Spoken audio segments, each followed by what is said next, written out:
Big boss Malayalam season 7-ൽ പ്രേക്ഷകരും മത്സരാർത്ഥികളും ആഘോഷിച്ച എവിക്ഷനാണ് മസ്താനിയുടേത്. ഷോയിൽ ഒരാൾ പുറത്തു പോകുമ്പോൾ എത്ര വഴക്കിട്ടവരാണെങ്കിലും അന്ന് വൈകാരികമായി കൈപിടിക്കും ആശ്വസിപ്പിച്ചുമാണ് യാത്ര അയക്കാറ്.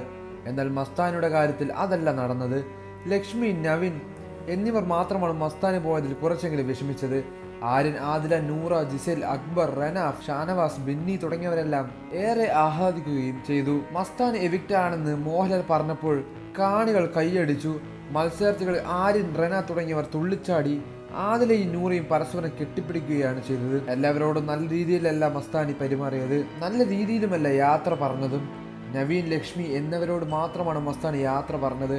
മറ്റുള്ളവർ യാത്ര പറഞ്ഞപ്പോൾ പോലും അവഗണിച്ചു. വൈൽഡ് കാർഡ് എൻട്രി ആയി എത്തിയ മത്സരാർത്ഥിയാണ് മസ്താനി.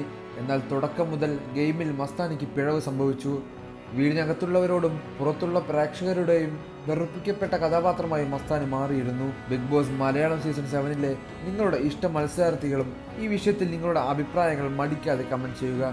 വീഡിയോ ലൈക്ക്, ഷെയർ ചെയ്യാനും ചാനലൊന്ന് സബ്സ്ക്രൈബ് ചെയ്ത് സപ്പോർട്ട് ചെയ്യാനും മറക്കല്ലേ ഫ്രണ്ട്സ്.